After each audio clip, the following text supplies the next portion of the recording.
quédate en la casa, que en La Iguana nos quedamos contigo para informarte.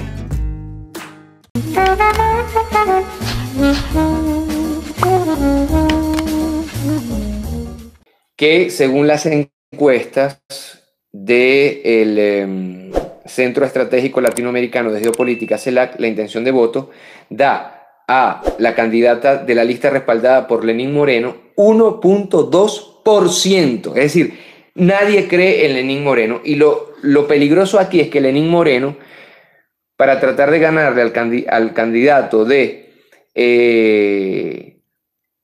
Correa, se va a unir con la derecha. Bueno, gobernó con la derecha Lenín Moreno. Gobernó con la derecha. Y se va a seguir uniendo a la derecha para tratar de ganarle. Ese es el tipo de izquierdista latinoamericano que llega al poder empujado por un buen presidente, por una buena gestión, por un buen gobierno, y una vez que está en el poder traiciona. Un clásico. Pero regresemos nosotros al tema. A ver. Gracias. De Bracho dice, nosotros tenemos paciencia. Si se cuelga, lo vemos en diferido. Tranquila, pero aquí estamos conectados con buenas visitas en todas las redes. Ya se está recuperando YouTube. Tranquila, estamos bien. Según reseña el New York Times, los electores se enfrentan a propuestas desarticuladas para encarar escenarios como la nueva realidad post-pandemia, la inmunización de rebaño, la estabilización económica, erradicación de la corrupción y hasta la recuperación, según el New York Times, de la institucionalidad y confianza del sistema político del país, plagado de persecución a figuras políticas no afines a los intereses de Moreno. ¿Por qué dice esto el New York Times?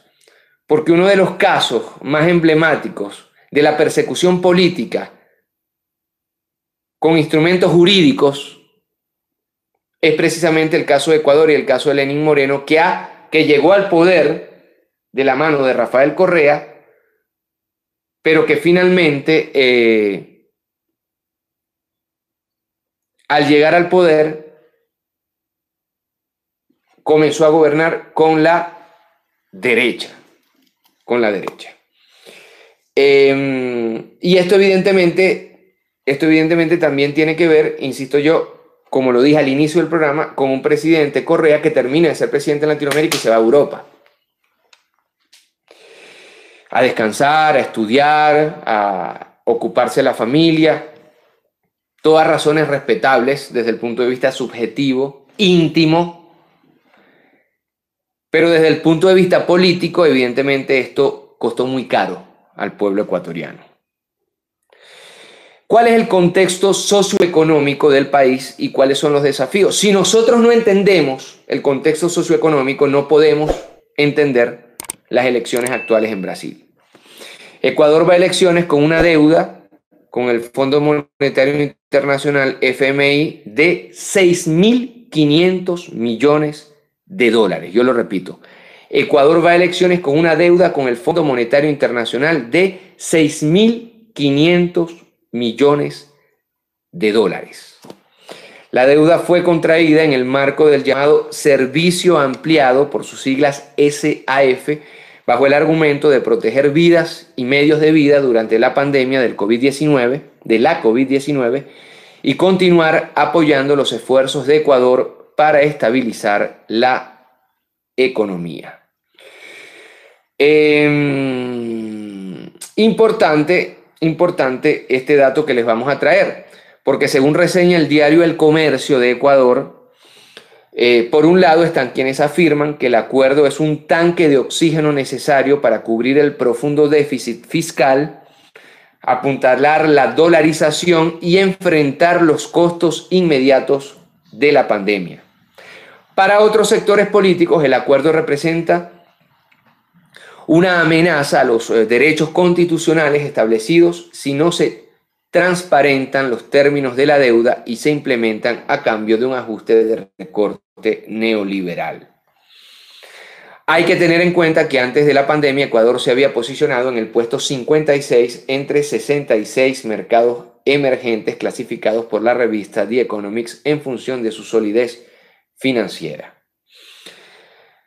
El CELAC señala que durante la gestión de Moreno y su Alianza País entre, escuchen bien esto, 2017 hasta julio de 2020, 3 años,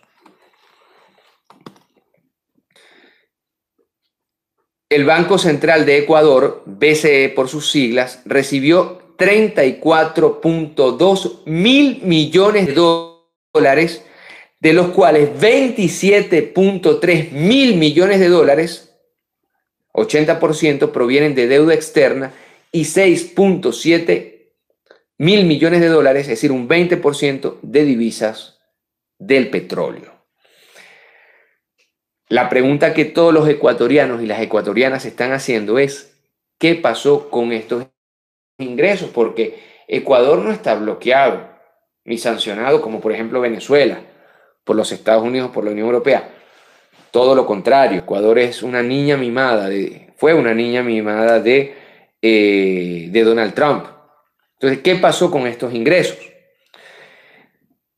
Evidentemente estos ingresos se diluyeron con la fuga de divisas por un valor de 35.4 mil millones de dólares, de los cuales más de 20 mil millones de dólares, es decir, el 56%, se fue al pago del servicio de la deuda externa.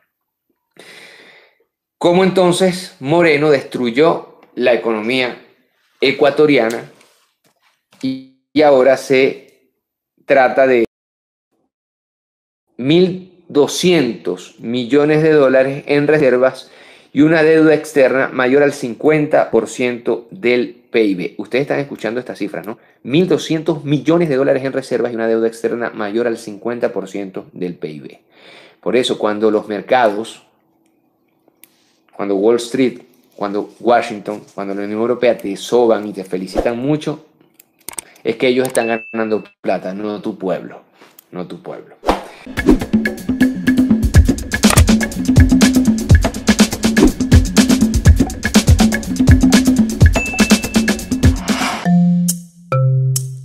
Laiguana.tv, la verdad hecha tendencia.